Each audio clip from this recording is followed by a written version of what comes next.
The front door exploded inward with a sharp crack, wood splinters flying like angry bees.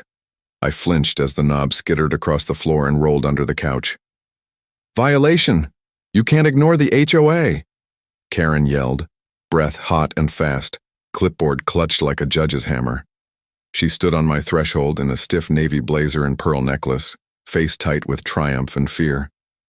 2 HOA board buddies, Bradley with a measuring wheel and Tina with a phone, crowded behind her on the porch, all three framed by the flashing reflection of red and blue from a cruiser turning the corner down our street.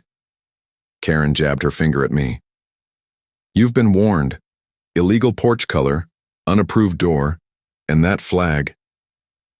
"It's a storm door and the flag is for my dad," I said, voice shaking. "You can't break into my house." "Oh, I can document a safety hazard," she snapped. She thumbed 911 with theatrical care, eyes never leaving mine. "Hello, police? We need officers now. Homeowner is hostile. We need emergency enforcement." From the hallway, a door opened. Boots stepped into view first, then dark blue pants with a sharp crease, then the rest of my wife, Lauren, filling the hall with calm, steady air. Her patrol shirt was crisp. Her nameplate and badge caught the morning light. Her duty belt rested where it always did when she came home to nap after late shift. She hadn't even taken it off yet. She looked from the broken door to Karen to me. "Ma'am," Lauren said evenly, voice trained and low. "You've just forced entry into a private residence." Karen froze. The phone wobbled in her hand. On the screen, 911 blinked. "Connected." Bradley whispered, Tina. She's in uniform." Lauren took one slow step forward, palm open, eyes soft but firm. "Please step back outside. We're going to handle this safely. And sir," she glanced at me, "are you okay?" I nodded, throat tight. "Good," she said. "Ma'am, lower the phone." Are you, actually?" Karen's eyes flicked from the radio on Lauren's shoulder to the holster at her hip to the badge, and then to the jagged edge of my broken door. Behind her, tires crunched on gravel.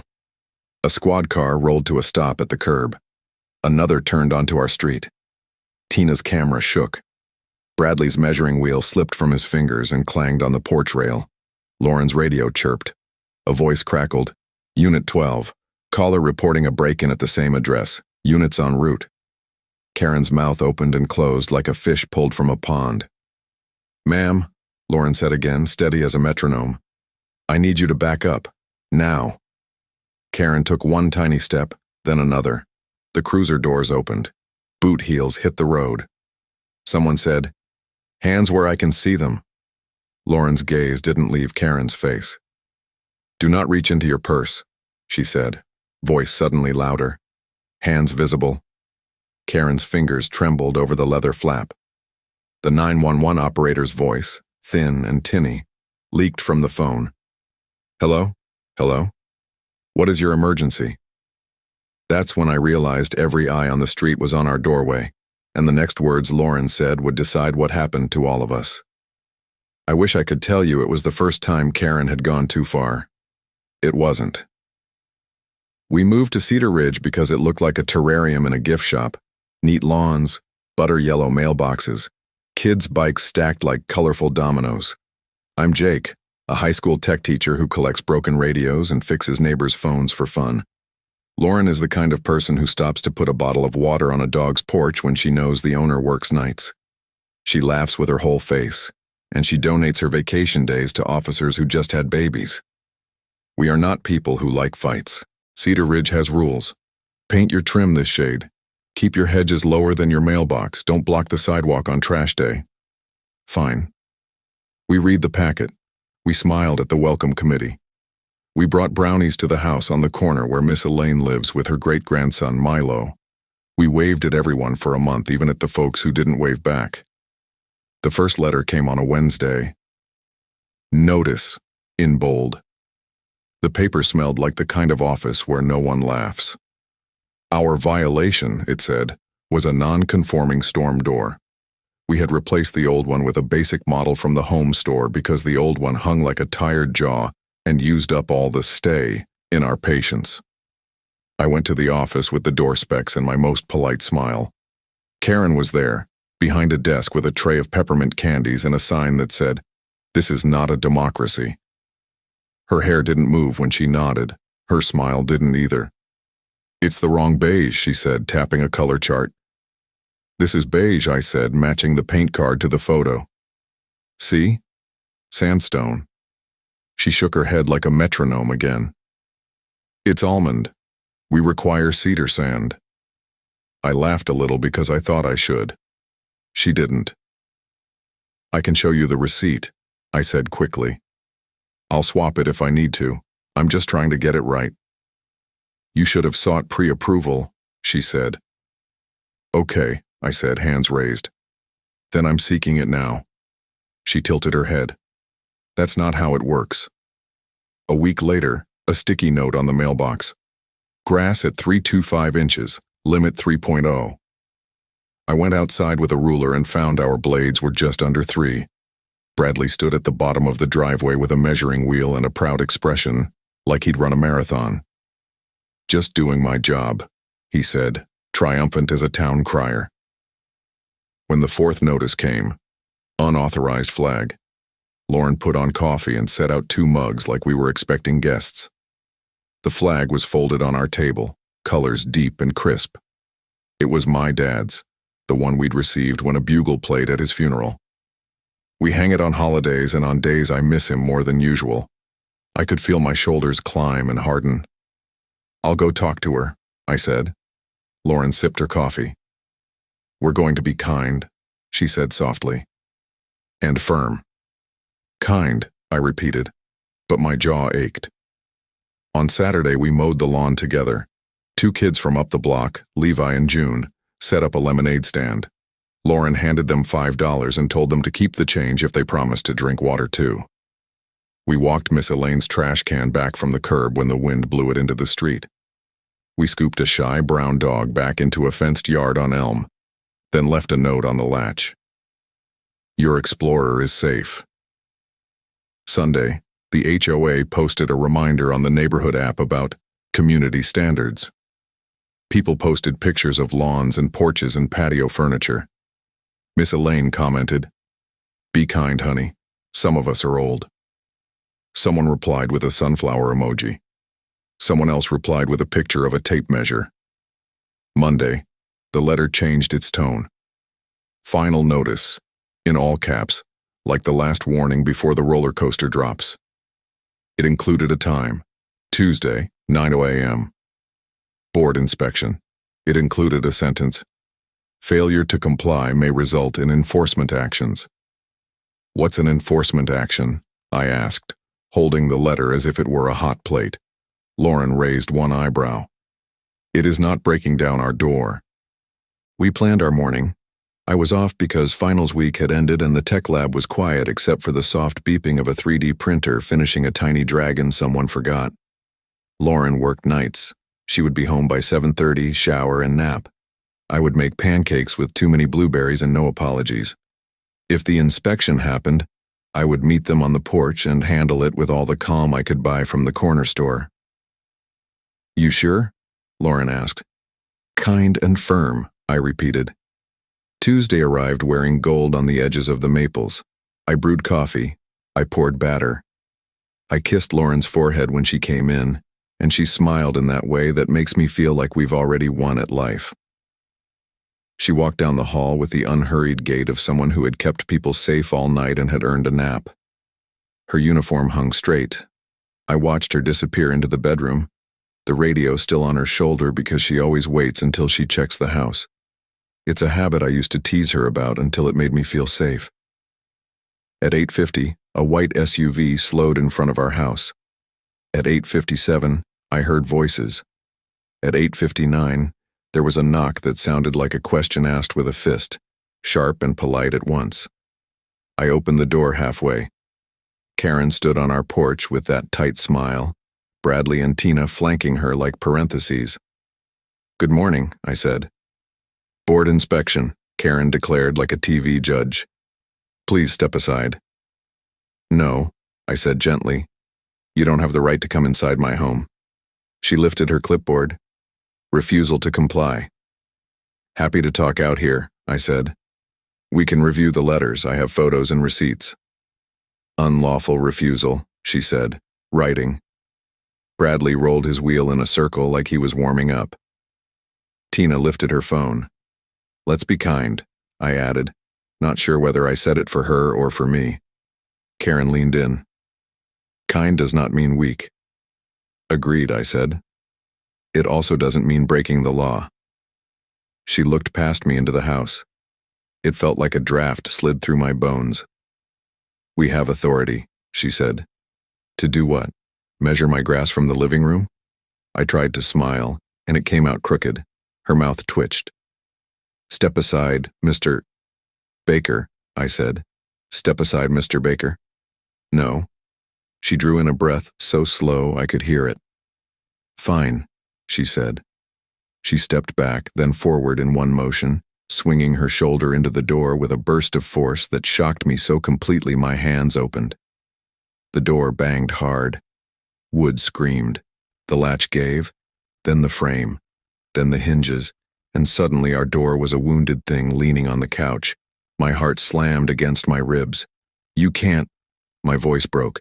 Emergency enforcement, Karen said, and thumbed 911. Send units, she told the air, eyes bright. Homeowner violent, non-compliant, possible threat. I could feel the line of my mouth turn to stone. I could feel the word kind scatter like marbles on the floor. Boots in the hall. The calm weight of my wife's voice. Ma'am, you've just forced entry into a private residence. Everything after that moved like a movie at half speed. The phone screen blinking. Bradley's wheel tipping. Tina's mouth in a small O. The cruiser coasting to the curb. My hands curling into useless parentheses. Lauren stepping into the doorframe like a hinge that held the whole morning together. Back up, she said. Karen backed up. The whole porch took a breath. I wish I could say that was the end of it, but neighborhoods are made of people and people carry their own storms. Here's what I want to say to anyone listening. Even right now, while your heart is thudding for us, rules can help a community look tidy, but they can never replace empathy. A measuring wheel can't measure kindness. A color chart can't tell you when a flag is about a son missing his dad. We were not asking to be special. We were asking to be seen. I thought about Missy Lane, who had smiled at me last week and offered me pound cake because I carried her groceries. I thought about Coach Dan across the street who blasts Motown when he washes his truck and gives out spare basketballs like candy. I even thought about Bradley, who keeps perfect ledgers and maybe just wants to feel useful in a world that forgets to say thank you. About Tina, who posts cupcakes on the app and sometimes forgets to add a smiley face to soften her words. Lauren breathed in, breathed out. Every line of her, a promise that right would be done, but not at the price of anyone's dignity. We're going to slow down, she said. We're going to talk. Tina's phone lowered a fraction. Bradley blinked twice, as if remembering he had eyelids. Karen swallowed. I called the police. Yes, Lauren said, and they're arriving. We'll explain what happened, but you need to step outside and wait on the sidewalk. Karen's chin lifted, her pearls glinting like frost. I don't take orders from... A radio on Lauren's shoulder crackled again, louder this time. All units note, possible home invasion in progress. Caller reports violent homeowner. Approach with caution. I looked at my hands, at the couch where the door leaned, at Lauren's steady face. We hadn't been violent. We hadn't even been loud. But someone else's words had already been sent into the world like small, sharp birds, and now those birds were landing on our porch. The first cruiser stopped. An officer I didn't know stepped out, scanning. Another car rolled up behind him. A third turned the corner, tires crunching, doors opening, radios buzzing. My stomach dropped. Our golden retriever, Daisy, whined in the back room. She can always tell when the air is too heavy. Lauren lifted one hand shoulder high, palm out, not to stop anyone, but to say, I'm here, I'm trained, I've got this. She didn't shout, she didn't point, She didn't flex. She did what she always does. Make a small island of calm in the part of the ocean she could reach. Then the second cruiser's door swung open, and the officer, stepping out in sunglasses, tilted his head just enough for me to catch the wrinkle of surprise on his face. He looked at Lauren, then at me, then back at Lauren. I saw recognition land like a puzzle piece snapping in place. "Unit?" he said softly, like he needed to be sure. He moved toward the porch with his hands out and open, the same shape as Lauren's, steady, safe. But the first officer hadn't heard him yet. He was at the walk, voice raised. "Everyone keep your hands where I can see them," Tina squeaked. Bradley's arm shot up. Karen, whose phone still sat on her palm like a small, furious bird, jerked in surprise and dipped her other hand toward her purse. Lauren's voice changed. It didn't get louder. It got clearer. "Ma'am, do not reach into your purse." Karen froze again, caught between habit and fear, between a rule she thought she made and the real ones that keep people safe. The officer on the walk stiffened. The second officer took one long step and said low but sharp, "Hold." And in the middle of it, broken door, ringing radios, neighbors' curtains shifting, a tiny sound threaded through the noise. Miss Elaine's front door opening. "Lord," she whispered, voice thin but certain, "let these children use their heads." My heart beat in my throat. The morning was balanced on the edge of a knife, and that edge was the width of one choice. "Everybody stay still," Lauren said. "We're going to fix this." For a breath, the world listened. Birds still sang. Daisy whined once, softer. The officer on the walk looked at Lauren's badge, then her eyes. His shoulders dropped an inch. The second officer said, "Copy," into his radio, like he'd been waiting for a cue. Karen's fingers hovered, then trembled. Then, for the first time since she'd set foot on our porch, she looked like she might be sorry. I wish I could tell you it ended right there, with a gentle conversation and a promise to repair our door, and a lesson in empathy that stuck like a good song. But stories don't bend that easy, and pain doesn't leave just because you ask it to. Kindness is work, empathy is practice, and sometimes before the learning there is more thunder. Lauren took a breath to speak again. And down the street more sirens flared, closer now, bouncing between houses like lightning trapped in a jar. A fourth cruiser slid to a stop beside the others. A fifth rolled to the corner and blocked the turn. The new arrival's door flew open, and a tall officer stepped out fast, eyes locked on the house, hand hovering near his holster. He didn't see the open hand signal yet. He didn't see the recognition on the second officer's face. He only saw a broken door, tense bodies, and a phone, and the first words out of his mouth were a shout that hit the morning like a hammer. "Drop it! Now!" The porch froze. Karen gasped. Tina shrieked. Bradley flinched so hard his measuring wheel clacked against the rail. Lauren didn't flinch. She moved. Not forward, not back, but just enough to put her body between the shout and the smallest chance of someone making the wrong move. The tall officer's jaw tightened. His eyes flicked from her uniform to my face to Karen's hands. Daisy barked, loud, from the hall. My throat closed. And right then, at the sharpest point of a morning already cut to pieces, something else happened on our porch that no one planned, and that changed how the next part would go.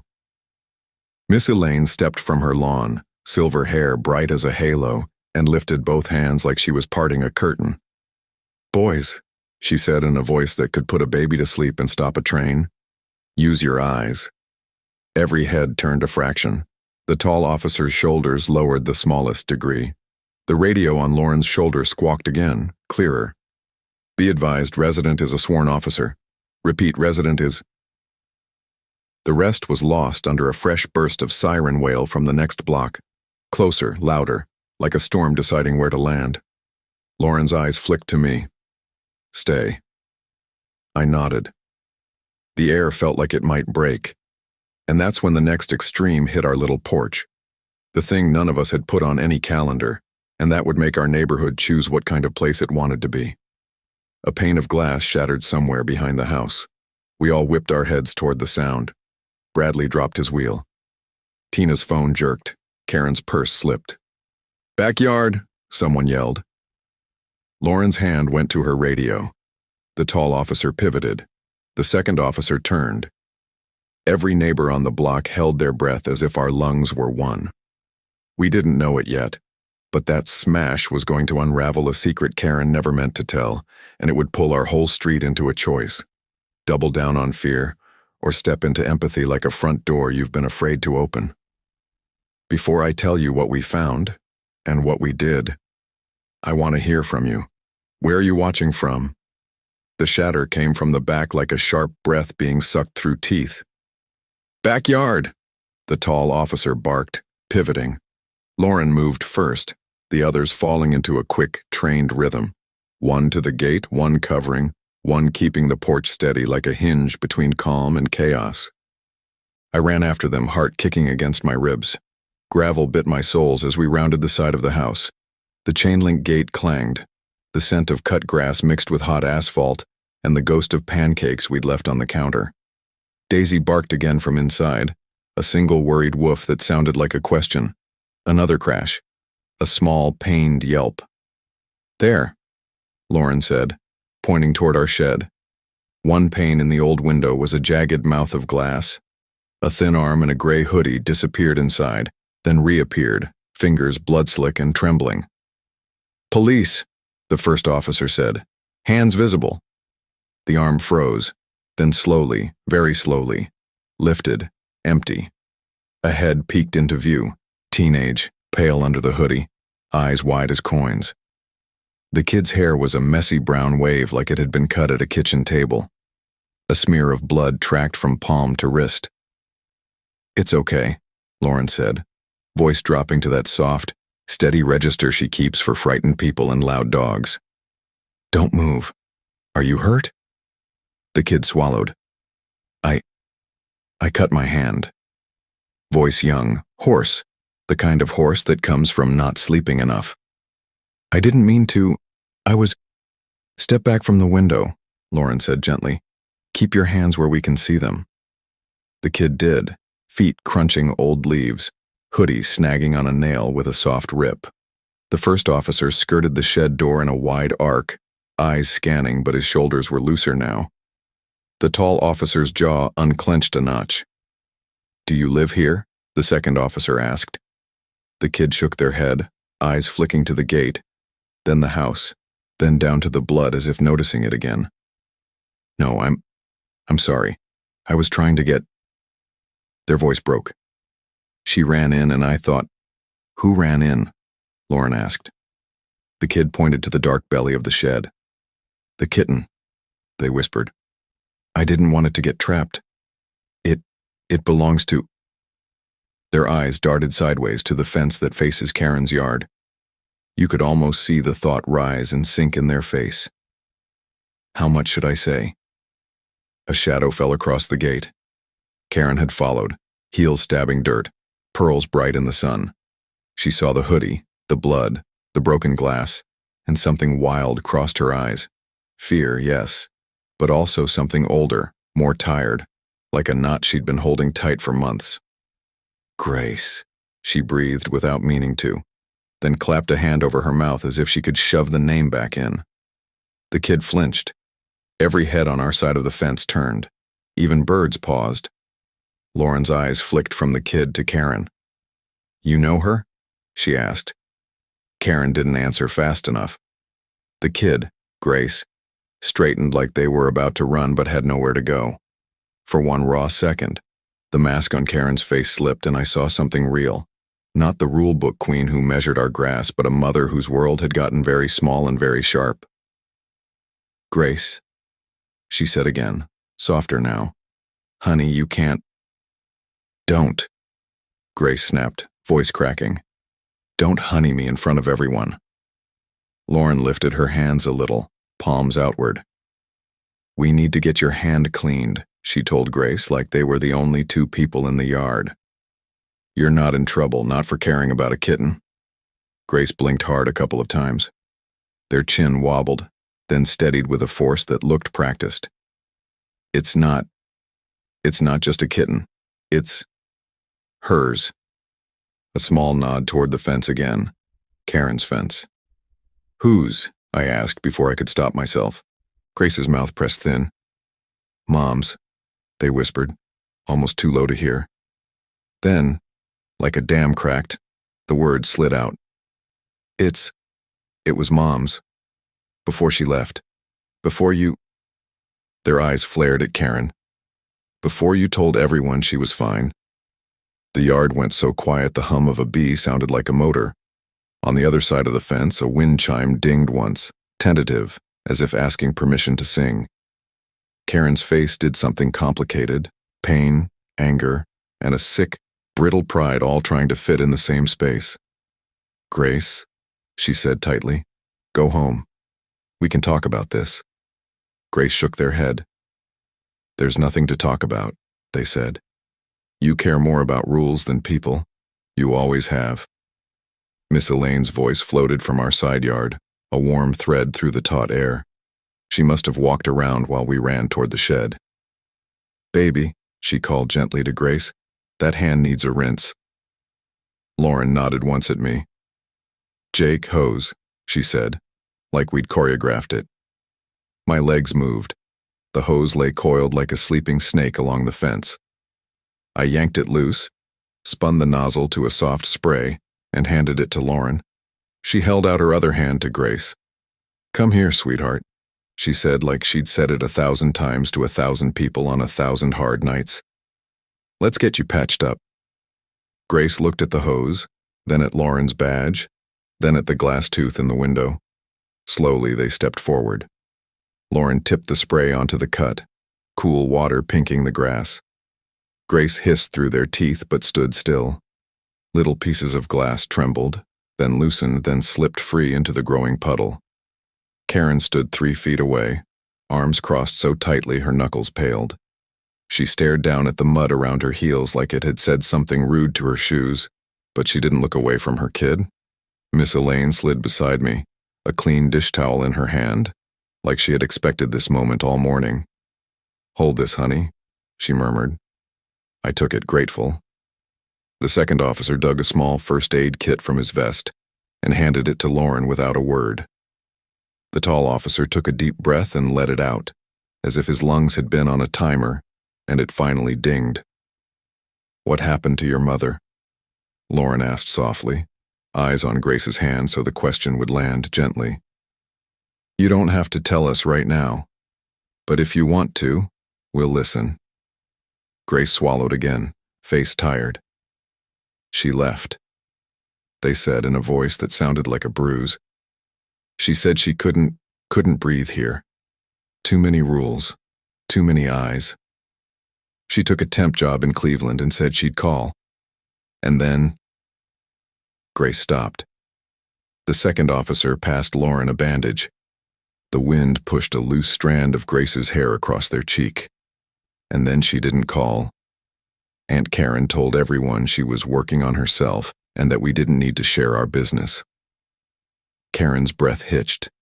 It sounded like a crack in a pane of glass.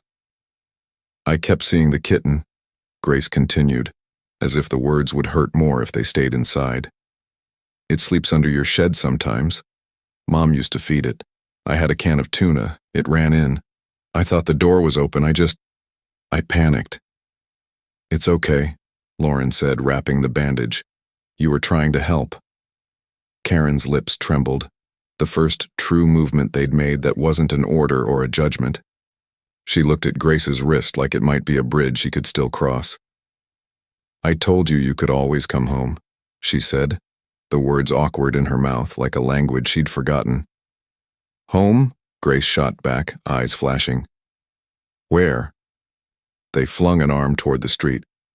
The house that has the perfect lawn and the sign that says no overnight street parking? The place where you measure people with a ruler before you ask their name? Grace, Karen whispered. And their name this time was not a reprimand, it was a prayer. On the porch side of the house, radios still crackled, but the pitch of everything had changed. The first officer, who had held the yard like a guard dog, relaxed into something more human. Bradley hovered near the gate, his measuring wheel forgotten at his feet, face a little gray. Tina, still on the porch, held her phone at her side as if it had become heavier, her eyes too wide and wet for recording. Lauren taped the bandage down gently and lifted her gaze to Karen. "Ma'am," she said evenly, "you called us for a violent homeowner. That's not what we found." Karen pressed both hands to her pearl necklace like it could hold her up. For a second, she didn't say anything, and then she did something none of us expected. She nodded. I was wrong," she said, the words rough but true. I don't know what I thought. I was scared. Everyone's been watching me since I took the president's seat. If I don't enforce, they say I'm weak. If I enforce, they hate me." She stared at the ground. "I haven't been sleeping." Miss Elaine made a soft sound, the kind you make when a baby finally spits out a stuck burp. "We all have storms," she murmured, not pointing to anyone in particular, but somehow pointing to everyone. "I could have knocked," Karen said, almost to herself. "I could have waited on the porch." She touched the broken glass in the shed window with the tip of one finger, then pulled her hand back like it burned. "I shouldn't have broken your door." "No," Lauren said gently. "You shouldn't have." Grace's face twisted, then settled.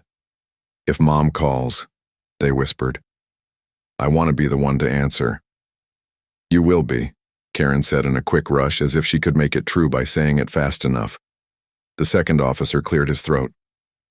"Let's get statements," he said, businesslike but not cold. "We can sort the rest." Lauren nodded and stood, stripping her gloves and bundling them neatly. She glanced toward the house. "Jake, can you grab Daisy's leash? If she sees all these uniforms, she'll try to do a meet and greet." I managed a shaky laugh. "On it." For a few precious minutes, the morning softened. The officers eased into work that looked like talking and listening. Miss Elaine sat Grace on the back steps and pressed a cold ginger ale into their hand from somewhere like magic. Bradley mumbled something about getting a broom for the shed glass and shuffled off like a scolded kid who'd just decided to do better. Tina wiped her eyes, then put her phone in her pocket. She pulled a hair tie from her wrist and offered it to Grace, who took it with a tiny nod. The hard edge of the day rounded a little. I clipped Daisy's leash and brought her out. She wagged so hard her hips wobbled, then sat on command like a champ when she saw Lauren's hand go flat. Lauren rewarded her with that smile I married and a scratch behind her ear. "Good girl," she whispered.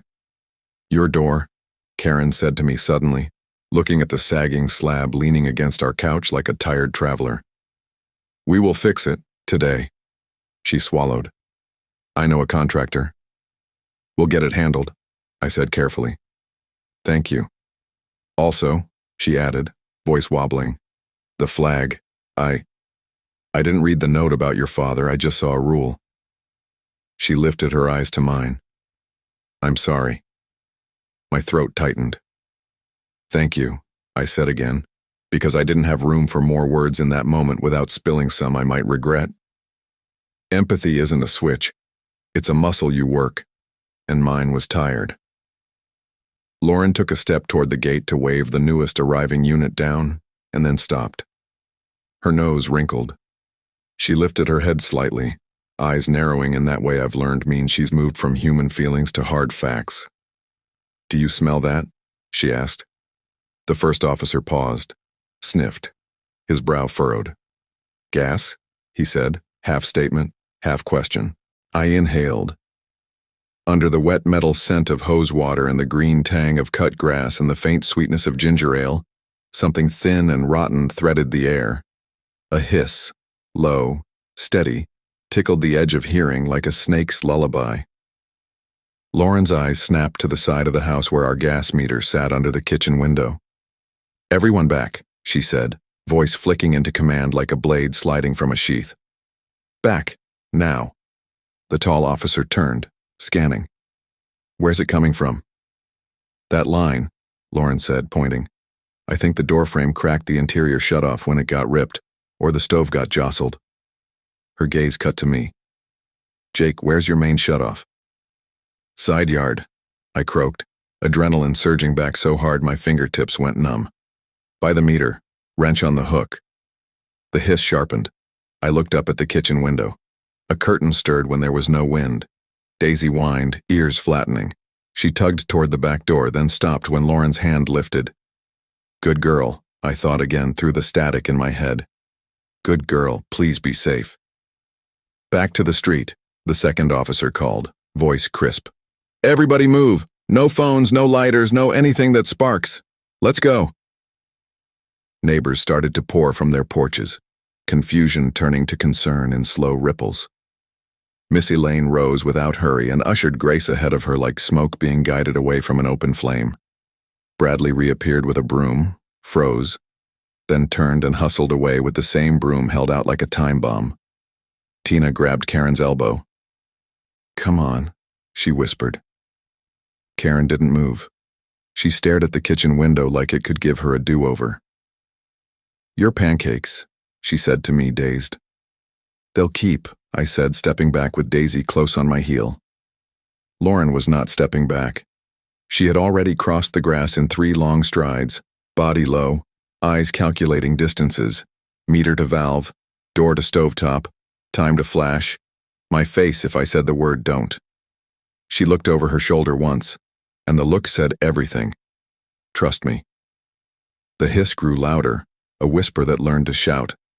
The curtain puffed again as if the house had taken a small, frightened breath.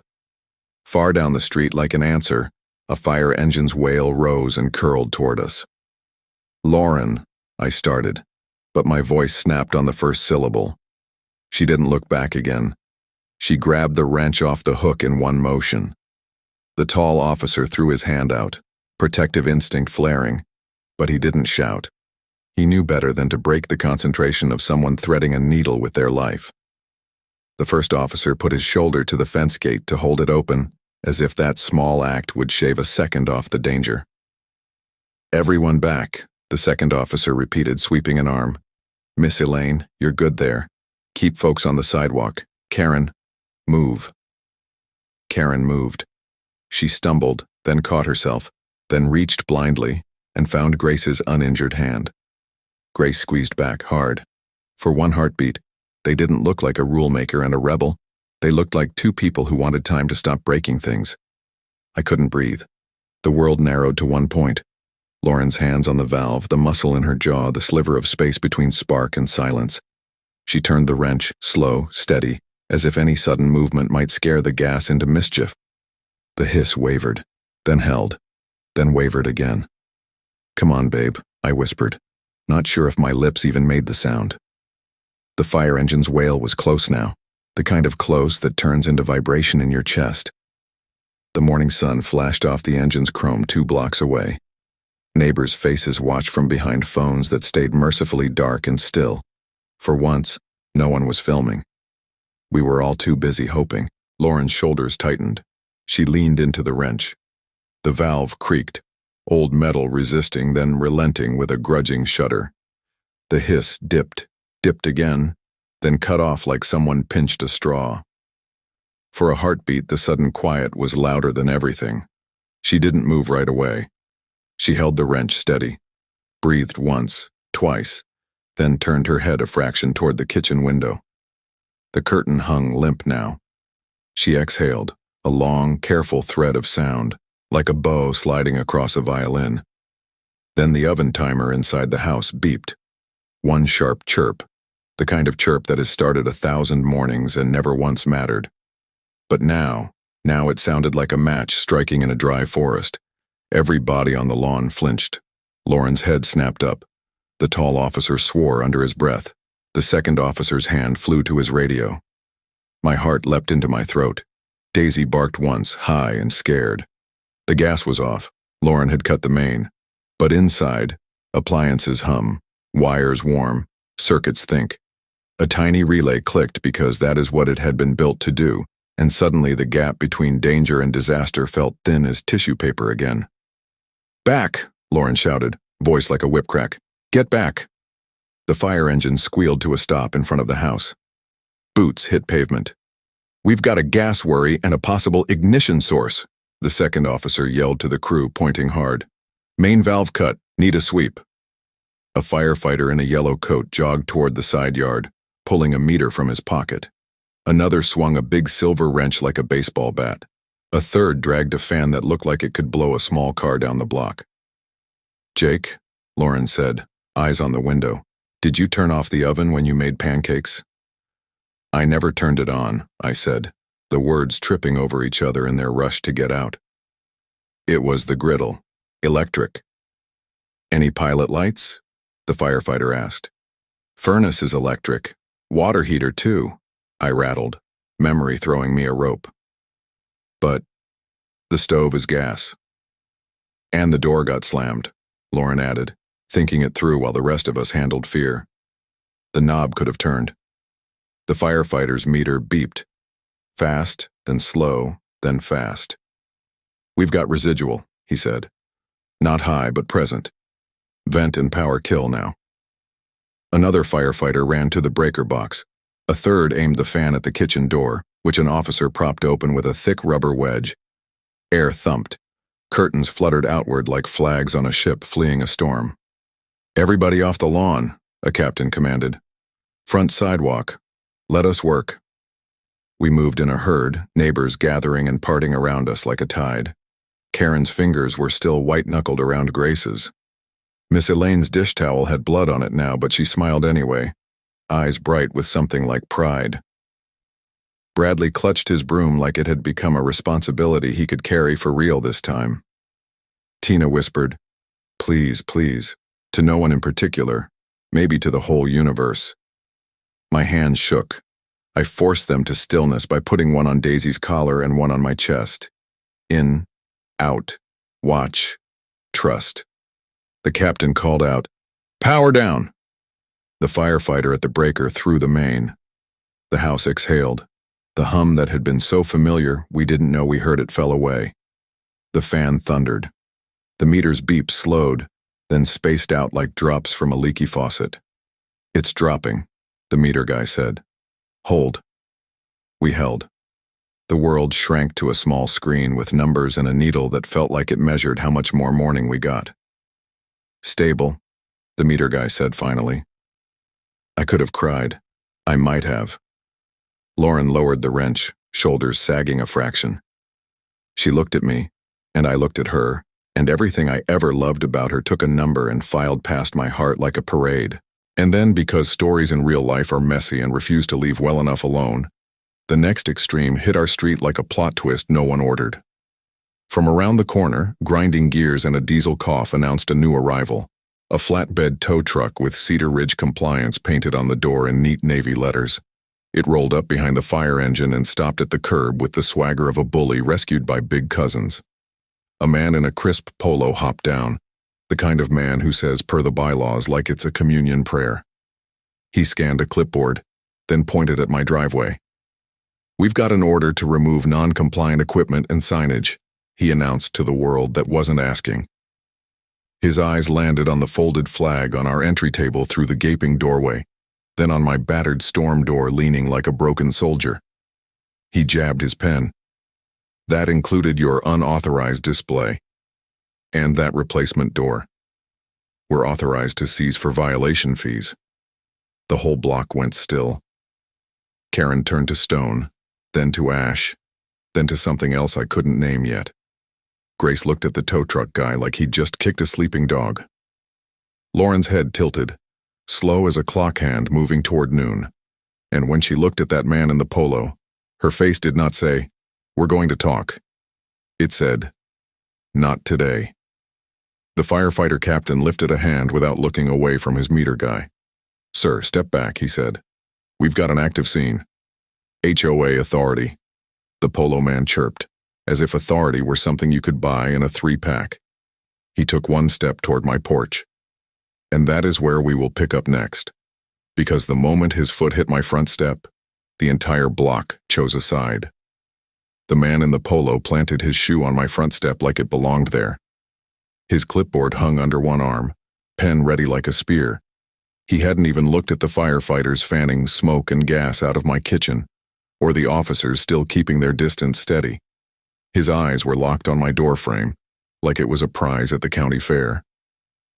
Non-compliant items must be seized immediately, he announced, voice puffed up, full of borrowed authority. He jabbed his pen toward my broken storm door, then toward the folded flag on the table inside. That includes unapproved displays. For a second, the street went quiet. The firefighters froze mid-step. The officers stiffened. Neighbors leaned forward like a crowd watching the wrong car drive onto a racetrack. Lauren turned slowly, wrench still in one hand, badge shining under the morning sun. She looked at him with eyes that could cut stone. "Sir," she said in the kind of calm that makes grown men rethink their choices, "step away from this property. Now." The polo man snorted, mistaking her patience for weakness. "With respect, officer, this is an HOA matter. We don't need police interference." He slapped his clipboard for emphasis. "Authority rests with Cedar Ridge Compliance."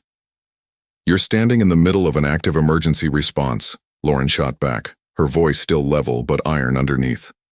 "That means my authority takes priority. You are obstructing firefighters and law enforcement. Take your truck and move it down the street." The man shifted his weight, not backing down. "The bylaws say." "Sir," the tall officer barked, hand on his duty belt.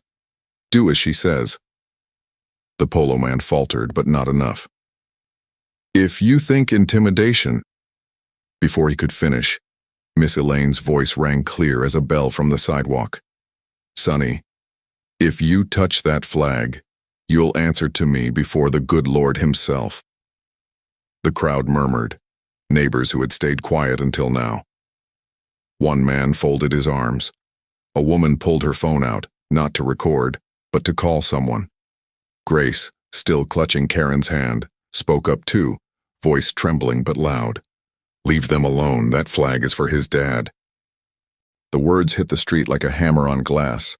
The neighbors stirred, people who'd nodded at us in passing but never spoken up. Now, whispers turned into a chorus. "He's right. That's over the line. What kind of HOA takes a memorial flag?" Karen's face flushed red. She opened her mouth and shut it again. You could see it in her eyes. This wasn't what she'd signed up for. The polo man realized too late he had lost the crowd. His authority, so sharp when backed by silence, looked flimsy under sunlight and stares. He raised his chin like he was still in charge. "If you refuse, fines will triple," he threatened weakly. Lauren took one step forward, just one. "If you don't move that truck in the next 30 seconds, she said, voice quiet and lethal, "I will have you arrested for interfering with emergency operations, and then you'll explain your clipboard to a judge." The man's mouth opened, then closed. His pen hovered in the air. The diesel engine idled, loud and awkward. Everyone watched him, neighbors, firefighters, officers, even Daisy, who barked once like a gavel. And then, the moment cracked. Not from him leaving, not from him backing down, but from something else entirely. A low rumble rolled under the ground, so deep it shook the soles of my feet. Firefighters glanced at each other. One bent down, hand on the soil. "That's not gas," he muttered. "That's water." Before anyone could react, a fountain of brown water shot up from the strip of grass between my driveway and the sidewalk. Mud sprayed like a geyser. The hydrant nearby hissed, tilted, and then let out a roar as if the earth itself had decided to join the chaos. People screamed and scrambled back. The polo man staggered, slipping in mud, dropping his clipboard. Karen clutched Grace tighter. Officers drew back, shouting for neighbors to move. The firefighters cursed and bolted for the hydrant. The flood raced down the street, curling around shoes and tires, rushing toward lawns. Children squealed. Miss Elaine's porch steps shuddered as water pooled at the curb. And I stood there, frozen, realizing something terrifying. The broken gas line hadn't been the only damage when Karen slammed through my door. The whole foundation of the house had shifted just enough to rupture more than pipes. And now, with water pouring and pressure rising, We weren't just fighting an HOA battle anymore. We were fighting to keep Cedar Ridge from turning into a disaster zone. The firefighters shouted for tools. Neighbors yelled for each other. Bradley stumbled forward, broom still in hand, as if he could sweep a flood back into the ground. And Lauren, my wife, calm and steady even in storms, looked at me with eyes that said, "This just got bigger than us." That was when the hydrant gave one final groan and the top of it snapped clean off, sending a geyser 20 feet into the sky. The street gasped, the water roared, and the fight for our home turned into a fight for the whole neighborhood. The geyser blasted into the sky like a firework gone wrong, sheets of brown water arcing over rooftops and pouring down on lawns. Kids screamed in delight and terror at once, their parents yanking them back toward porches. The spray glittered in the sun, but it wasn't pretty. It was chaos. Water surged down the slope of Cedar Ridge Drive, sweeping up lawn chairs, trash bins, and even a bicycle that had been left on the curb. Firefighters swarmed the hydrant, boots sloshing, voices sharp. "Shut down the main," one barked. Another knelt, wrench in hand, wrestling with a valve buried under mud that was already filling in faster than he could dig. The tow truck polo man scrambled backward, mud streaking his khakis, clipboard gone with the flood. He shouted something about bylaws, but his voice drowned under the rush of water and the shouts of people who no longer cared about fines. Lauren moved fast, pulling Grace and Karen away from the torrent and toward higher ground. "Sidewalk now," she ordered. "Stay clear." Grace clung to Karen, who looked stunned, pearls clattering against her blazer as she stumbled after her niece. It was the first time I'd seen Karen follow instead of lead. Daisy barked wildly, straining at her leash as the water licked closer to our yard. "Easy, girl," I shouted, trying to keep her steady even while my shoes filled with muddy water. Miss Elaine, stubborn as an oak, refused to run. She planted herself at the edge of her lawn with her cane, shouting over the roar. "Don't just watch, neighbors. Sandbags, towels, buckets, move yourselves." Her voice cut through panic like a church bell. Neighbors snapped into action. People dashed into garages, came back with plastic bins, plywood, anything that could block the flow. A line formed to stack sandbags the city had dropped off weeks ago for storm season. For the first time since we moved here, Cedar Ridge wasn't divided into complainers and victims. It was one frantic team. The firefighters struggled, mud swallowing their boots, water rising. One slipped, falling hard, and another grabbed his arm before the current could take him. Lauren rushed to their side, shoulder to shoulder with the crew, bracing them like she was part of the unit. "Jake!" she shouted over the roar. "Breaker box, cut the power again. If that water gets into the outlets—" I didn't wait for the rest. Sprinting through the yard, I yanked open the box and slammed every switch down. The hum of the house died again, and in its place came only the thunder of water. Back on the street, the hydrant sprayed like a wounded beast. Firefighters finally wrestled the underground valve, but it stuck, refusing to budge. The geyser bent sideways, drenching porches and ripping flowers out of planters. That's when Bradley did something no one expected. He dropped his broom, lunged into the water, and jammed the wooden handle into the valve hole, using it as leverage. "Turn it now," he yelled. His face twisted with effort, but the stubborn thing groaned, then shifted. A firefighter added his weight, and slowly, agonizingly, the valve began to close. The geyser sputtered, coughed. Then, with a final wheeze, it dropped to a stream and then to silence. Only muddy water rushed down the gutters now, carrying the wreckage of our morning toward the drains. The street erupted in shaky cheers. Kids clapped, parents hugged them tighter. Neighbors panted, soaked and muddy but alive. Lauren wiped her face, water dripping off her badge, and looked around the block. Her eyes landed on Karen, who was holding Grace's shoulders like she'd just remembered she was supposed to. "This is what neighbors do," Lauren said, loud enough for everyone to hear.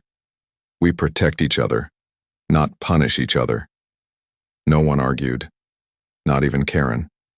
But before relief could fully settle, a new sound rose over the quieting flood, a sharp, angry buzz. A drone hovered overhead, Red lights blinking, camera tilted down. Tina gasped. That's the HOA's survey drone. The crowd groaned as if the whole neighborhood had been slapped. On the drone's side, in neat letters, it read, Cedar Ridge Compliance, always watching. And then, with a soft whir, it angled lower, camera fixed on the wreckage of our yard, and on the folded flag inside our broken doorway. The cheers died. Karen's face went pale, Grace's fists clenched. Lauren's jaw tightened, because even after gas leaks and floods, the HOA still hadn't had enough. That drone was proof. The battle for Cedar Ridge was far from over. The drone dipped lower, its lens glinting like a cold, unblinking eye. The faint buzz cut through the neighborhood's uneasy quiet, making everyone look up at once.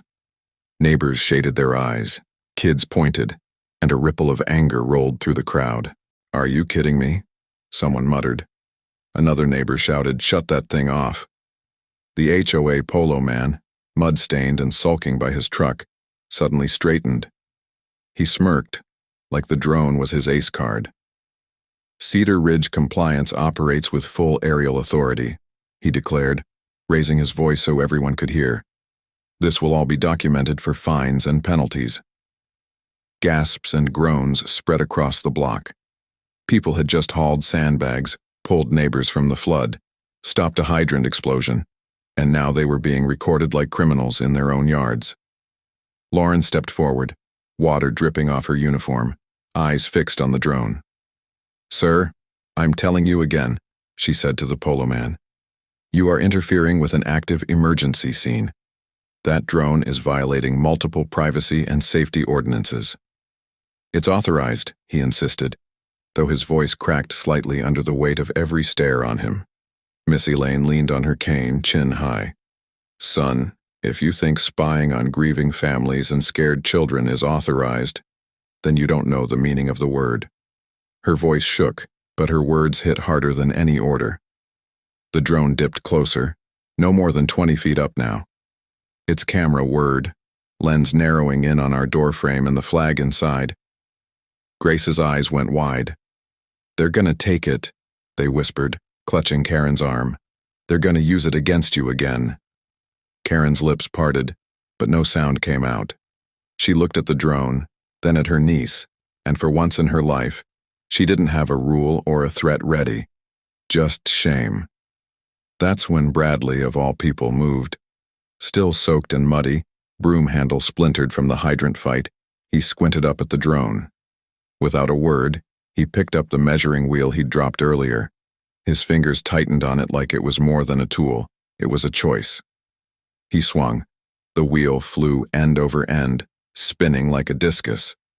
For a second, it looked like it would fall short, but it clipped the drone's propeller with a sharp crack. Sparks flared. The drone wobbled, whining angrily, then spun out of control and slammed into the wet street, shattering into plastic shards. The neighborhood erupted in cheers, loud, raw, cathartic. Kids whooped, parents clapped. Daisy barked like she'd just won a prize. Bradley stood frozen, staring at the wreckage, then at his own hands.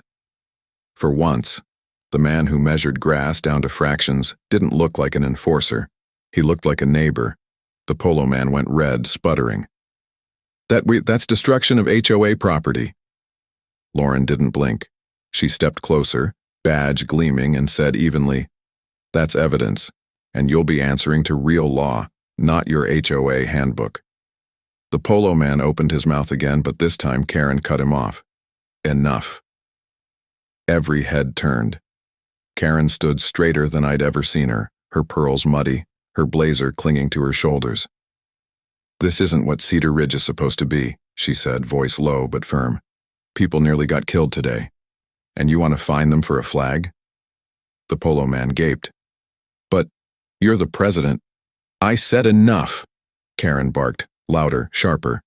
Her voice carried across porches and lawns. "We are not destroying families for paint swatches and flags anymore, not on my watch." The crowd buzzed, shock mingled with relief. Neighbors whispered, some nodding, some just staring like they couldn't believe the words had come from Karen's mouth. Grace's jaw dropped. For a moment, it seemed like everything might settle. That maybe, just maybe, the neighborhood had turned a corner. But Cedar Ridge wasn't done with us yet. Because as cheers died down and people exhaled, a new sound cut through the air. Engines. Not just one. Several. Down the hill, a convoy of black SUVs rolled into view. Windows tinted, grills gleaming. They moved in formation, slow and heavy, like they owned every inch of pavement. The crowd fell silent. Even the firefighters paused. The lead SUV stopped at the curb. Its door opened and a man stepped out in a suit sharp enough to slice paper. He wore dark glasses, and he wasn't wet or muddy. His shoes shone like he hadn't taken a single step on real earth all day. He looked at the broken drone, at the hydrant wreckage, at Karen, at my wife in her police uniform, and then he smiled. "Well," he said, smooth as oil. "It seems Cedar Ridge requires corporate intervention." The neighborhood held its breath. The man in the suit stood there, perfectly dry, perfectly polished, like the chaos around him was a stage play he'd just arrived to critique. His smile didn't reach his eyes. Behind him, the other SUVs idled, engines purring, windows dark. A row of men and women in matching blazers stepped out, clipboards in hand, radios clipped to belts. They didn't look like neighbors. They looked like hired muscle for paperwork. Nobody spoke at first. The only sounds were the drip of water from gutters, the low hum of the SUVs, and Daisy's uneasy growl at my side. "Who are you?" Lauren asked, voice steady, though her hand rested on her duty belt now. The man adjusted his cufflinks before answering. "Jonathan Miles," he said smoothly. "Regional Director for Cedar Ridge Management Group. The HOA board reports to us, and when things get messy," he gestured at the wreckage, the broken drone, the floodwater still swirling into drains, "we step in." Miss Elaine scoffed. "Step in? Boy, you're stepping on people's necks." A ripple of agreement moved through the neighbors. Some crossed their arms, others muttered. Grace shifted closer to Karen, glaring at Miles like she'd seen men like him before. Men who thought their suits made them untouchable. Karen swallowed hard. "Mr. Miles, this isn't—" He cut her off with a raised hand, smile fixed. "President Karen, you've lost control of your neighborhood. Drone destroyed, hydrant damaged, bylaws ignored. This," he pointed at Lauren, then at me, "is exactly why we exist, to restore order when homeowners forget their place." That word, place, hit the street like a slap. A few neighbors gasped. Someone shouted, "We're not your prisoners." Another added, "We saved this block today, not you." Miles ignored them. His eyes locked on me. "Mr. Baker," he said, like reading my name off a file. "Non-compliant storm door. Unauthorized flag display. Aggressive resistance to board inspection." He listed them like charges in a courtroom. Then his smile widened. "You're in serious violation. Cedar Ridge Management will be pursuing maximum fines and immediate lien procedures." My stomach dropped. "Lien procedures?" "That means," Lauren said tightly, stepping forward, "they think they can take our house." Gasps spread. Grace stiffened. Karen's face paled. Miles didn't deny it. He only adjusted his tie. "Cedar Ridge properties exist to maintain value. Homeowners who refuse compliance jeopardize that value. Removal is sometimes necessary." For a heartbeat, everything froze. Even the wind seemed to stop. Then Bradley stepped forward, mud still on his clothes, broom handle splintered in his hand. "We nearly drowned fixing your busted hydrant," he said, voice shaking with anger. "And you're talking about taking a man's house?"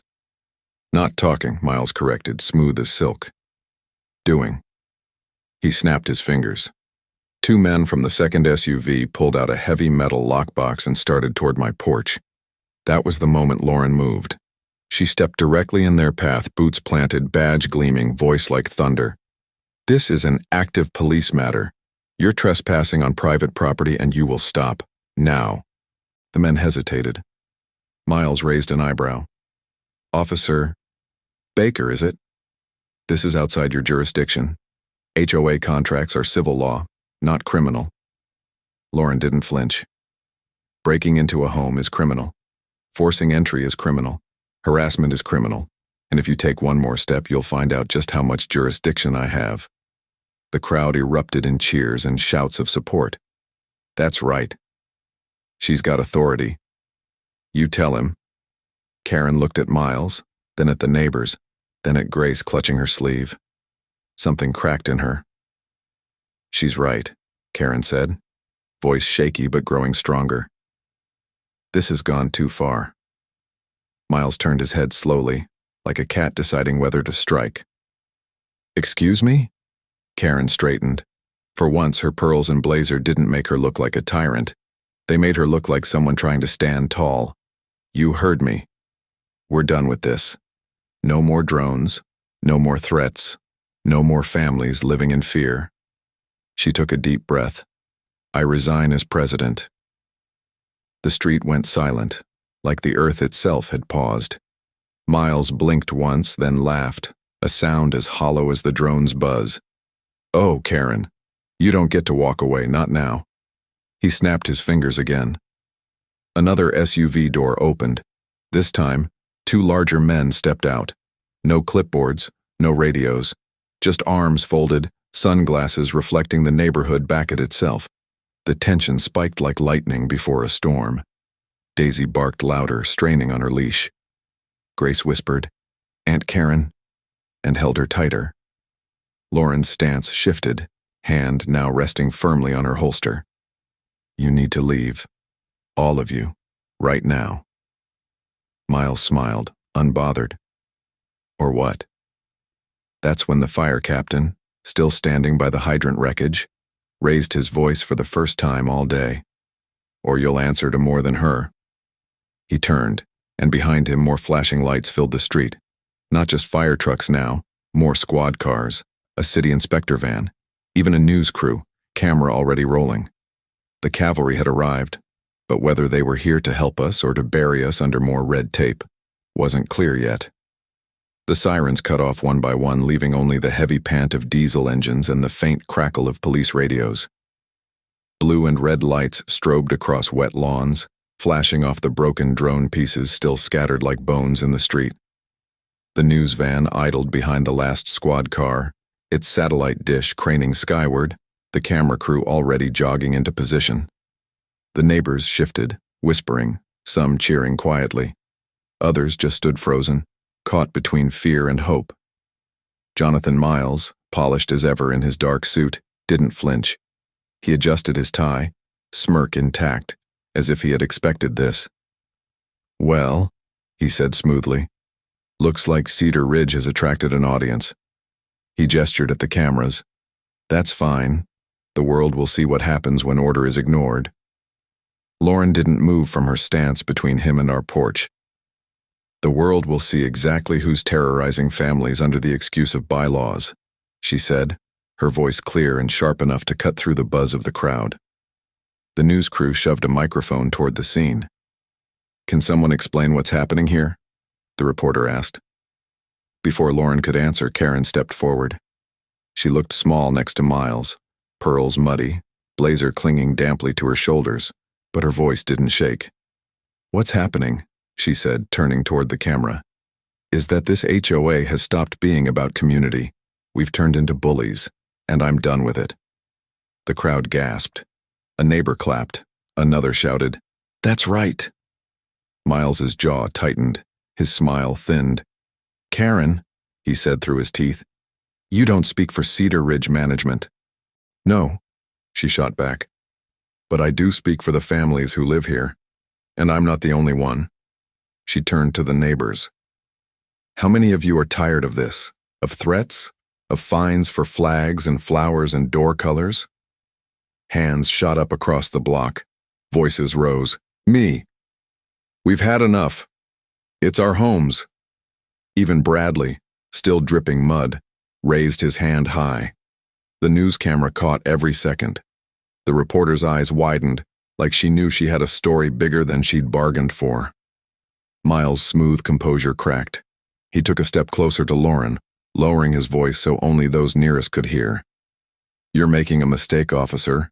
You think the crowd protects you? Management doesn't bow to mobs. We own the paperwork. We own the contracts." Lauren's eyes didn't waver. "You don't own people's dignity, and today you don't own this street." The officers from the new squad cars moved closer, hands hovering near belts. The fire captain crossed his arms, glaring at Miles like he was just another hazard to contain. Miss Elaine tapped her cane against the pavement, 3 sharp thumps that echoed louder than they should have. "Go on," she said firmly. "Get off this block." Miles's men in blazers shifted uneasily. One glanced at the news camera, then at the angry neighbors. Another murmured something into a radio, uncertainty creeping into their stance. For a moment, I thought maybe it was over, that the weight of neighbors, police, fire crews, and cameras would finally drive Miles back into his black SUVs. But he wasn't done. He smoothed his jacket, turned toward the reporter, and flashed his polished smile again. "What you're seeing," he said into the microphone, "is the cost of lawlessness. One homeowner's defiance led to broken infrastructure, public safety risks, and chaos. This is why management must act decisively." Gasps and boos erupted from the crowd. Someone shouted, "Liar!" Grace clutched Karen's arm. Daisy barked furiously, pulling at the leash. I opened my mouth to argue, but Lauren beat me to it. She stepped right up to the microphone, eyes burning. "What you're seeing," she said, "is a community being pushed too far. A homeowner didn't cause this chaos. Greed did. Control did. And it stops now."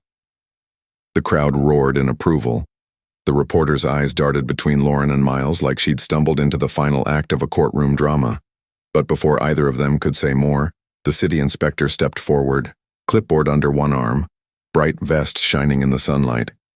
He spoke with the kind of dry authority that doesn't care about cameras. "This block is under temporary city control," he announced. "Gas leak, hydrant rupture, and potential structural damage. HOA authority is suspended until further notice." The neighbors exploded in cheers. Even the firefighters grinned. Lauren exhaled, shoulders easing just a fraction. Karen's hand squeezed Grace's, relief written plain on her face. Miss Elaine smiled up at the inspector like he was her new favorite grandson. But Miles didn't move. His jaw clenched, his smile gone. For the first time, he looked rattled. He leaned in just enough for me to hear.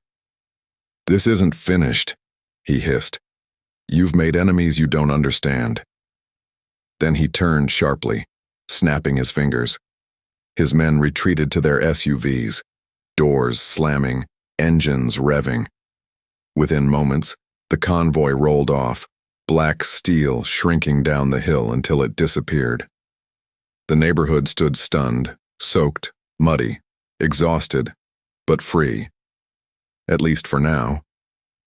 Because the way Miles had said those words, I knew he wasn't bluffing. Cedar Ridge wasn't finished with us. Not by a long shot. The black SUVs rolled away, tires hissing on wet pavement, leaving behind a silence that felt heavier than their engines ever had. Neighbors stood in clusters, muddy shoes and soaked clothes, faces streaked with exhaustion but lit with something else too. Defiance. For the first time since we'd moved here, Cedar Ridge didn't look like a row of picture-perfect houses. It looked like a neighborhood waking up. Lauren finally let her shoulders drop. She holstered her radio, wiped her wet face with the back of her hand, and gave me a look that said, "We survived round 1. Daisy pressed against my leg, tail wagging cautiously as if even she knew the storm wasn't over. The news reporter shoved her microphone forward again. "Officer Baker, Mr. Baker, do you have a statement for the families watching at home?" I froze. Cameras had always made me stumble. But before I could say anything, Lauren stepped closer, her voice steady. This morning was never about paint colors or grass length. It was about people. Families deserve respect in their own homes. Rules without compassion are just cages. And today, Cedar Ridge broke out.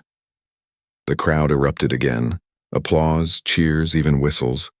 Neighbors who'd never spoken to each other before hugged, slapped backs, and grinned through mud-streaked faces. But as the noise swelled, my eyes caught movement at the edge of the crowd. Karen stood apart, arms still around Grace, but her face unreadable. Relief, yes, but also something else. A war still waging behind her eyes. Grace tugged her sleeve. "You meant it, right? You're really done with the board?" Karen opened her mouth, then closed it. Her lips trembled. I don't know if they'll let me be done," she admitted softly. Before Grace could answer, Missy Lane's cane thumped against the pavement. "You don't need their permission, child," she said, voice strong. "You just need your backbone. And I see it right there, standing in front of me." The crowd clapped for her too, like she'd just delivered a sermon. But the moment didn't last. From the direction the SUVs had gone, a sharp popping sound echoed across the block. Fireworks? No, too sharp, too angry. My stomach dropped before my ears caught up. Gunshots. The cheers died instantly. Parents pulled kids close. Officers drew weapons, shouting for everyone to get down. Firefighters herded people behind trucks. Lauren's hand was on her holster in a blink, her eyes hard, scanning. "Stay with Daisy," she shouted at me before I could protest. She was already moving toward the sound, 3 officers at her side. Grace clutched Karen tighter. "Aunt Karen, what's happening?" Karen's face went white as the pearls around her neck. Her eyes darted to the street where the SUVs had disappeared, then to Grace, then to me. "It's them," she whispered. "It has to be them." The inspector barked into his radio for backup. The reporter ducked behind her van, camera still rolling, lens trembling. Neighbors crouched low, fear rippling through the block like a second flood. I tried to pull Karen and Grace toward safety, but Karen resisted, her eyes locked on the horizon. For the first time, her mask cracked completely. She wasn't the rule-obsessed president anymore. She was just a woman who looked terrified of a past she hadn't told anyone about. "Karen," I said, grabbing her arm. "What do you know?" She flinched, then finally spoke, voice breaking, eyes shining. "Jonathan Miles. He's not just management. He's tied to something bigger, something darker. And if shots are ringing, it means he's sending a message." "What kind of message?" I demanded. Karen's answer chilled me more than the gunfire. "That this fight isn't about our houses anymore," she whispered. "It's about control. And he'll burn Cedar Ridge down before he loses it." As the echoes of gunfire faded, sirens wailed again, closer, faster, angrier. And all of us, standing in the mud and the ruin of our street, realized the morning's chaos had only been the opening move. "Tell me, where are you watching from?" The sirens wailed louder, bouncing off the houses like a warning drumbeat. Neighbors huddled together on porches, whispering frantic prayers. Kids cried into their parents' arms. Daisy pressed against my knee, ears flat, a low growl humming in her throat. Lauren and the officers had vanished down the street, weapons drawn, shadows darting between mailboxes and parked cars. Every second without her felt like an eternity, stretching longer than the broken storm door leaning inside our house. Karen clutched Grace so tightly the girl winced. Her eyes darted like she expected the SUVs to come roaring back around the bend at any second. "We should have stopped this sooner," she muttered, half to herself, half to the nightmarish history she was suddenly dragging into daylight. "What do you mean?" I asked, stepping closer. "Karen, you know more than you're saying." Her face twisted, fear, guilt, pride, all fighting. "Jonathan Miles isn't just an HOA man in a suit," she whispered. "He's part of a company that buys up failing neighborhoods. They push families out with fines and foreclosures, then sell the land to developers. Cheap houses become luxury condos. It's happened in 3 towns already." My blood chilled. "So we're not just dealing with paint colors and porch lights. We're dealing with a takeover."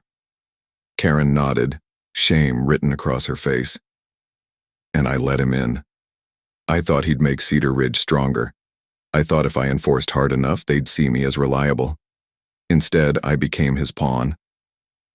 Grace's voice shook. You mean all those letters? The notes on our doors? The fights? That was him, not you? Karen swallowed. It was me, too. I chose to follow, and I nearly lost you in the process. Grace's eyes filled with tears. You almost lost everyone. Before Karen could answer, 3 sharp pops cracked again in the distance. Gunfire, no mistaking it this time. Then, silence. The crowd froze. Even the air seemed to hold its breath. Then a voice rang out down the block. Clear. Scene secure. It was Lauren. I exhaled so hard my chest hurt. Neighbors straightened cautiously, eyes fixed on the end of the street. Moments later, Lauren appeared, walking fast but steady, flanked by 2 officers. Behind them, another squad car rolled slowly, lights flashing, escorting 3 men in suits, Miles men, handcuffed and scowling. The crowd erupted in cheers, louder than any earlier. People clapped, shouted, even cried. Kids waved their arms in wild relief. Lauren's eyes found mine. She gave the smallest nod. Not we're safe, but we're safe for now. The news reporter nearly tripped over her cameraman rushing forward. Officer Baker, can you tell us what happened? Lauren's jaw was tight, but her voice was steady. 3 armed men associated with Cedar Ridge management were intercepted and disarmed 2 blocks down. No officers or civilians were hurt. They're in custody. The crowd cheered louder, but the undercurrent of fear hummed beneath it. Because if 3 had been caught, how many more were out there? Karen stepped forward, voice shaking but loud enough to carry. You see? This is what happens when greed hides behind rules. This neighborhood doesn't need managers in black SUVs. It needs neighbors who look out for each other. The crowd roared their agreement. Even Bradley, still clutching his broken broom handle like a battle trophy, shouted, "We take care of our own." For the first time I saw Karen not as an enemy, but as someone waking up from a long, terrible dream. Lauren raised her hand and the crowd quieted. Cedar Ridge isn't fixed yet, she said. But tonight we proved something. We're stronger together than any rule book they throw at us. And we're not backing down. Cheers shook the street. Neighbors hugged. Missy Lane lifted her cane in the air like a sword. Grace buried her face in Karen's shoulder, and this time Karen didn't look ashamed. She just held her niece like she was holding on to the last piece of herself. But as the handcuffed men were loaded into squad cars and the crowd began to scatter, I noticed something no one else had. On the ground, near where the SUVs had been, half buried in the mud, lay a thick black folder. I bent down and picked it up, wiping the muck off the embossed letters stamped across the front. Cedar Ridge Development Initiative, Phase 2. I opened it. Inside were maps, not just of our neighborhood but of 3 more across the county, each marked with red X's, each labeled, scheduled for acquisition. My stomach twisted. Phase 2 wasn't just us. We were only the beginning.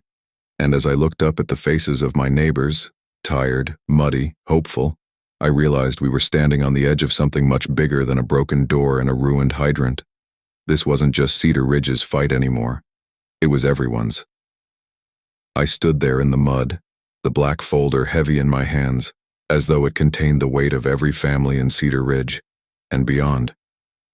The maps inside weren't just diagrams. They were warnings. Red X's slashed across neighborhoods like tombstones, each one labeled with dates and codes that screamed of deadlines. It wasn't about us. It was about an entire county being swallowed one street at a time. Lauren came up beside me, damp hair plastered to her forehead, her boots still dripping from the hydrant flood. "What's that?" she asked quietly, so the cheering neighbors wouldn't hear yet. I held it open for her. She scanned the pages, jaw tightening, eyes narrowing. "Phase 2, she murmured. "They're planning to do this everywhere." Karen overheard. She stepped closer, Grace still clinging to her sleeve. Her face went pale when she saw the maps. "Oh no," she whispered. "This is bigger than I thought. Miles, he told me once that Cedar Ridge was just a model. A test run." Lauren closed the folder with a snap. "Well, their test run failed tonight." She looked at me, then at the neighbors. "The question is, what do we do now?"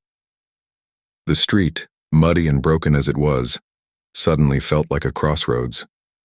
Neighbors were hugging, laughing, clutching their children, but their joy was fragile. You could see it in their eyes. They knew this wasn't over. Miss Elaine shuffled forward, her cane tapping the pavement like a gavel. "What we do," she said firmly, "is stand together. They want us divided, but division is what almost drowned us today. If they're coming for our homes, then they'll have to get through every last one of us first." The crowd erupted in cheers again, louder, stronger, not just relief this time, but resolve. Even Bradley lifted his splintered broom handle high, a muddy flag of rebellion. Tina shouted through her tears, "No more fear, we fight for our families." Karen bowed her head, shame and relief mixing on her face. Then, slowly, she raised her voice. "I was wrong," she admitted, her pearls dangling loose from their string. "I let rules blind me to people. I hurt all of you, but if you'll let me, I want to help fix it." Grace looked up at her, eyes shining, and for the first time smiled. "Then start by being my aunt again," she whispered. Karen pulled her close, tears streaking her face. The news reporter caught it all on camera. Her voice trembled with excitement as she spoke into the mic. "Ladies and gentlemen, what you're witnessing is a neighborhood standing up. Not just against an HOA, but against something much bigger. Tonight, Cedar Ridge may have sparked a movement." Lauren took my hand, squeezing it hard. "They came to break us," she said softly, just for me to hear. "But maybe we're about to become something stronger." I looked at the faces around me, muddy, soaked, bruised, but unbroken. For the first time since we moved here, Cedar Ridge looked less like a neighborhood trapped in rules and more like a family worth fighting for. The squad cars pulled away with Miles's men in the back. The fire trucks rolled out, leaving behind wet pavement and the faint smell of smoke and mud. The lights dimmed, but the fire inside us burned hotter than ever. I glanced back at the broken storm door leaning against our wall, the folded flag still safe on our table, and felt something shift deep inside me. They had tried to turn our home into an example. Instead, they turned it into a rallying cry. I raised the black folder high. "They thought we'd give in," I said to the crowd, "but this is proof they're coming for all of us. Cedar Ridge isn't their property. It's ours. And if we stand together, they can't take it." The street exploded in cheers, voices echoing into the night. For the first time, we weren't afraid of being too loud. Lauren smiled, her badge catching the glow of the streetlights. Karen stood tall beside Grace. Miss Elaine lifted her cane one last time, proud and unshaken. Bradley clutched his broken broom like a soldier with a banner. We weren't just neighbors anymore, we were a community. And as the news cameras rolled and the folder weighed heavy in my hands, I knew one thing for sure. Jonathan Miles would be back. His company would try again. But when they did, they wouldn't find a divided block of strangers. They'd find Cedar Ridge, ready, united, and stronger than any bylaw. Because in the end, home isn't about rules or fines or paint colors. It's about the people who refuse to let anyone take it from them. That's the end of our story, friends. But before I close this chapter, I'd love to know, where are you watching from?